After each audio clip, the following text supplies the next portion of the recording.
The most wanted serial killer in America sent the police a floppy disk. He'd been free for 30 years. He asked them one question first. "Can you trace it?" They said no. He was wrong. That single mistake ended everything. But he wasn't the only one who had one. BTK had his floppy disk. Bundy had his stolen car.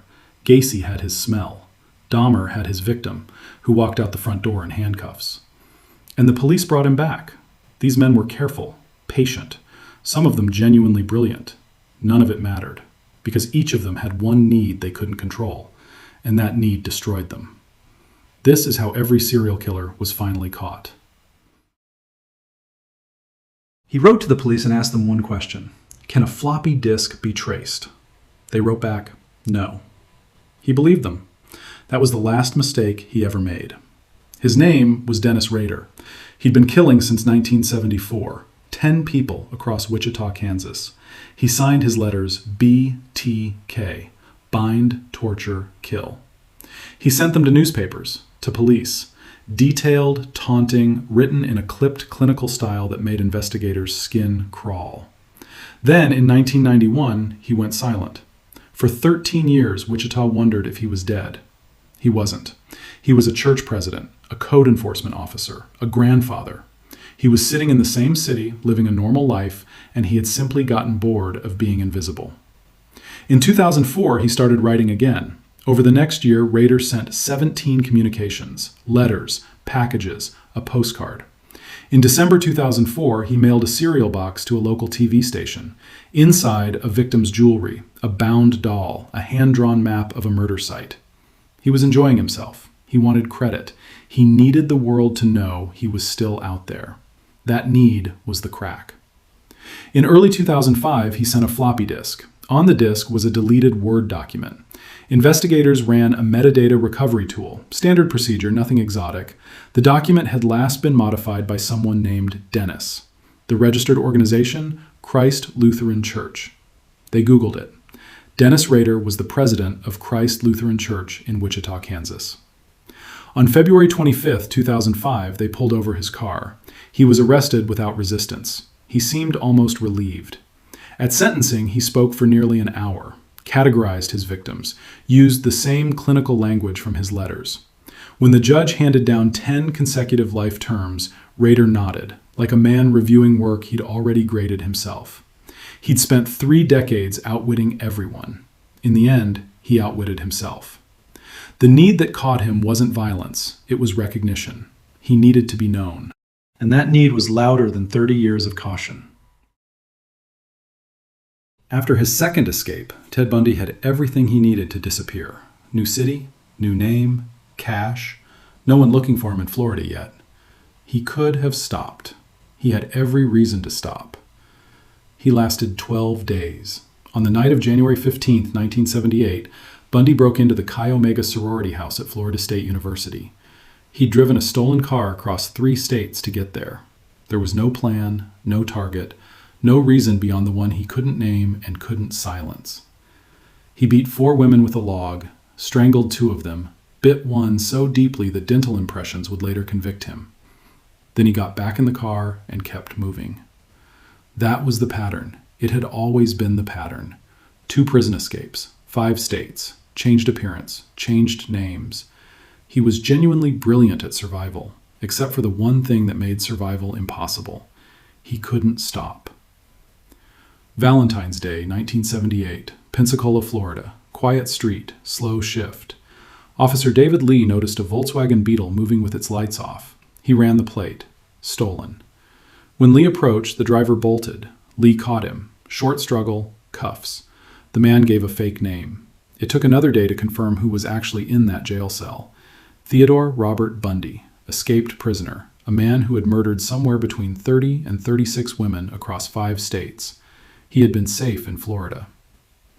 He went to the sorority house anyway. He drove a stolen car with the lights off anyway. Because the need didn't negotiate. It didn't pause for survival. It just kept moving and expected him to follow. He always did. Bundy was executed in Florida's electric chair on January 24, 1989. Crowds gathered outside the prison. Some set off fireworks when the power flickered. He spent his last interview blaming pornography. He could have disappeared after the second escape. He had 12 days before he proved he couldn't. The need that caught him wasn't carelessness. It was the fact that stopping was never an option he was capable of choosing. The neighbors complained about the smell for 2 years. Gacy said it was the drains, plumbing problems, something in the crawl space. He was fixing it. They believed him. There were 26 bodies under his floor. John Wayne Gacy was, by every visible measure, a success. He ran a construction company in the Chicago suburb of Norwood Park. He threw parties, grilled food, handed out business cards. He dressed as Pogo the Clown and entertained children at charity events. He had his photograph taken with the First Lady. He ran for local Democratic precinct captain and won. In the crawl space beneath his house, he had buried 26 people in trenches he dug by hand.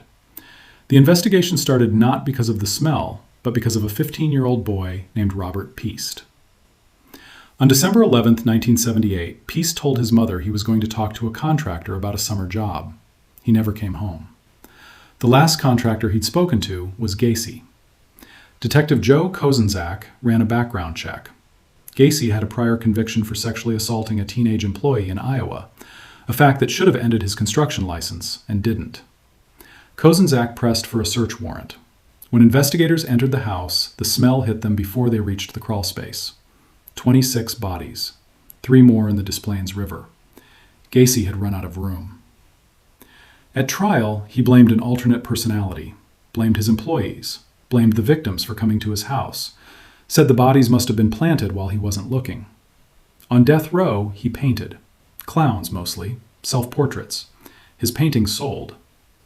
On May 9, 1994, the lethal injection took 18 minutes to work. The chemicals had clogged. Gacy's last words? Kiss my ass. He threw parties above 26 graves. He shook hands with the First Lady. He ran for office and won. The crawl space was 30 feet from where his guests ate. Nobody looked down. The need that caught him wasn't greed. It wasn't power. It was normalcy. He needed the world to see a successful man, a neighbor, a clown who made children laugh.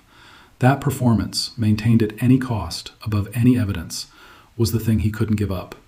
And it's the thing that kept him in that house long after he should have run. 3 killers. 3 completely different methods. 3 completely different mistakes.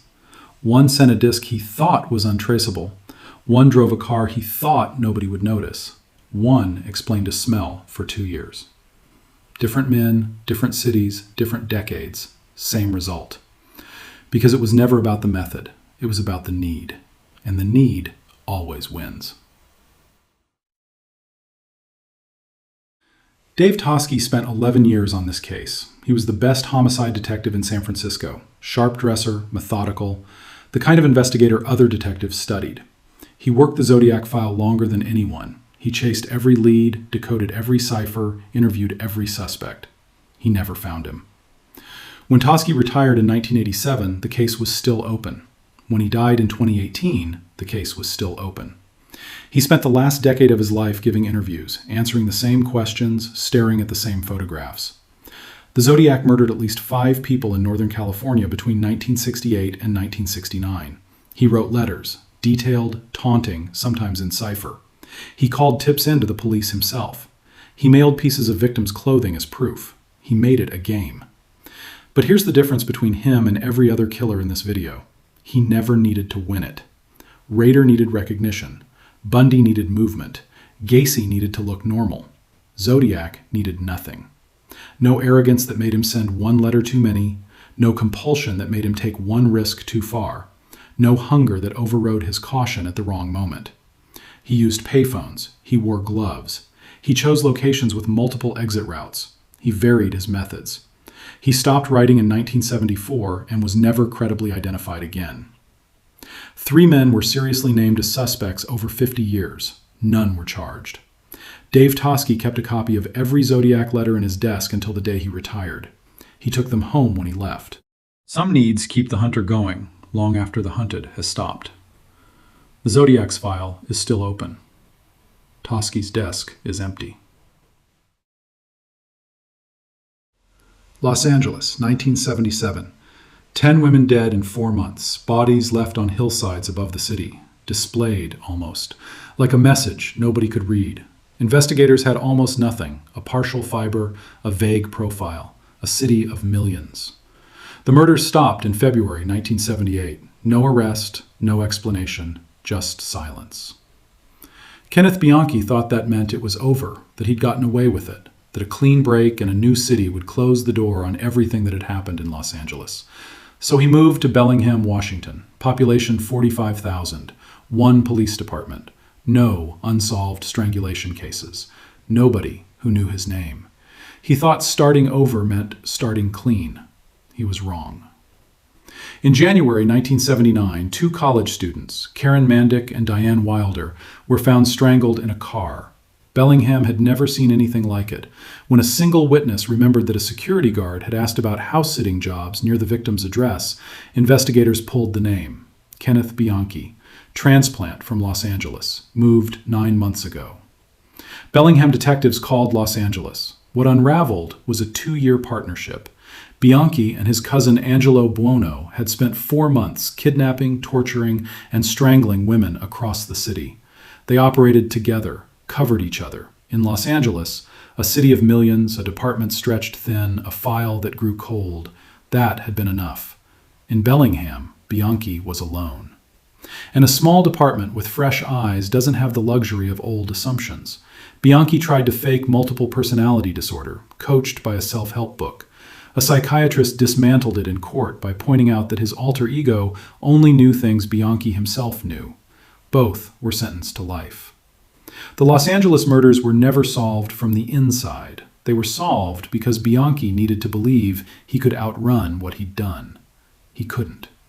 The need that caught him was the oldest one in the list. He needed to escape, to reset, to become someone who had never done what he'd done.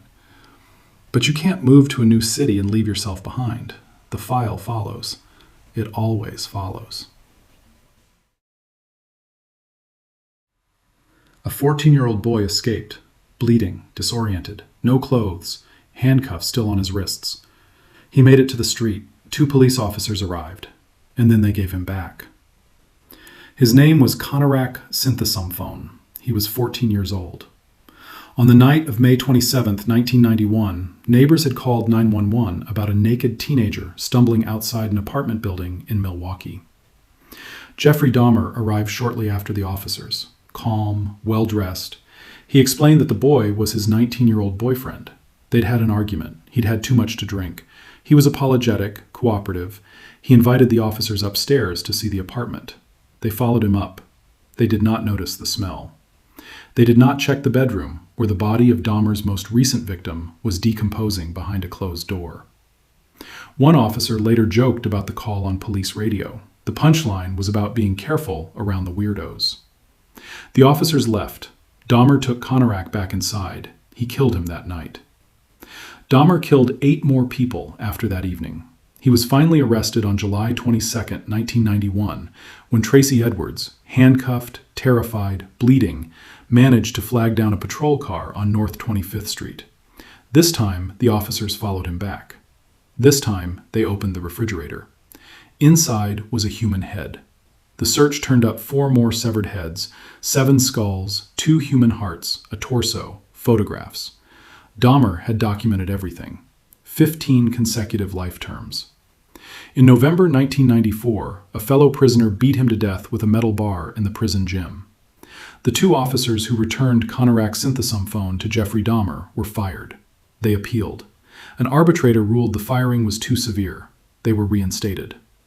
Conorak Synthesomphone was buried in Wisconsin. He was 14 years old. That's the last line. There isn't another one. The need that caught Dahmer wasn't rage. It was loneliness. He couldn't let anyone leave. That need, absolute, total, consuming, was stronger than every instinct for self-preservation he had. A boy walked out the front door in handcuffs, and Dahmer still couldn't stop. That's how loud the need was. Here's what they all had in common. Not the crimes, not the methods, the need. Rader needed to be recognized. Bundy needed to keep moving. Gacy needed to look normal. Bianchi needed to believe he could start over. Dahmer needed them to stay. Each of them had a system. Each system had one crack, and each crack was cut by the same thing, a need they couldn't stop feeding even when feeding it was killing them. Zodiac is the only exception. No need visible enough to trap him. No hunger that overrode his caution at the wrong moment. No capture. The others weren't less intelligent. Some were significantly more so. What they lacked wasn't brains. They lacked the ability to stop wanting what they wanted. The system didn't catch them. Their own hunger did. Right now there are open cases, cold files, names nobody knows yet, investigators staring at photographs the way Toschi stared at the Zodiac letters for 30 years. The question isn't whether those killers made a mistake. They already have. The question is whether anyone has looked in the right place yet.